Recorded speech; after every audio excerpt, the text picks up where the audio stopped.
welcome to another Science at Home. My name is Pat, and I've got Odin here joining us for today's experiment. So what we're doing today is actually, not really so much of an experiment, but a fun science activity. So for this, you're going to need some vinegar, you're going to need some baking soda, you'll want some string, I was pointing to, you'll need a paper cup or even a plastic cup. If you don't have either of those, just some kind of container that you can put some holes into. You'll see there's some string that you're going to add to it, and we're also going to put a hole for the bottom. You'll need a pair of scissors, and you'll want maybe one or two food coloring colors for this. Now, the first thing that you're going to need to do is to take your cup. Now, if you can see there, I put a small hole in the bottom of my cup, so I just used a push pin to do that. You might have to get an adult to help you out with that. And then I did the same thing on my cup on the edges, so I'm going to end up with 3 strings here. And what we're going to create is a pendulum with this cup. So I'm going to tighten these strings up to make sure they don't fall off. And then I'm going to add my last string. And when you cut your string, you want to make sure they're about roughly the same length. So that makes your pendulum a little bit easier. I need to make my hole just a little bit bigger. There you go. And then once I feed my string through, I'm just going to tie it in a knot so that it doesn't come off.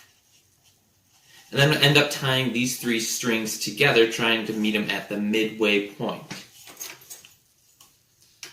So if you can see that, they're roughly about the same length. I'm going to tie my knot about right here or so. And what you really want to do is just have enough length so it can swing pretty freely on its own to make that pendulum. Get a good double knot. Alright, and I'll give it just a little test out.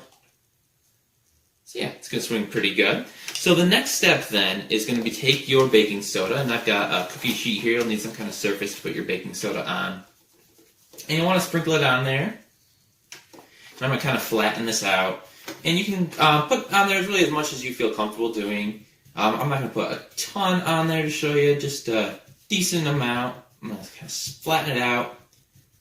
Now, most of you probably know what happens when you mix vinegar with baking soda. You get a chemical reaction that ends up creating this fizz. You're producing carbon dioxide. And so what we're going to do just to make it a little more interesting is to have our pendulum dispense our vinegar. So what I'm going to do is take our vinegar and pour it into the bottom of my cup.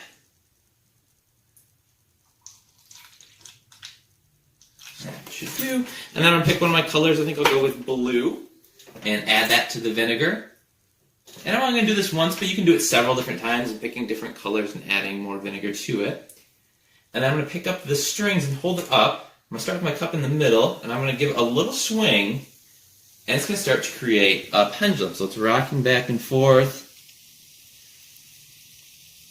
We'll start to get some side to side, and it's going to move around. You can see now it's almost rotating like a clock, and you can start to see this kind of pattern forming in there. I can give it another little push. And so as you do different colors, you'll see different patterns within your baking soda as the vinegar hits it and starts to react with it. And so you can make some really cool, neat works of art with it. Well, hopefully you enjoyed that, and thank you for joining me today. Bye. Say bye, Odin.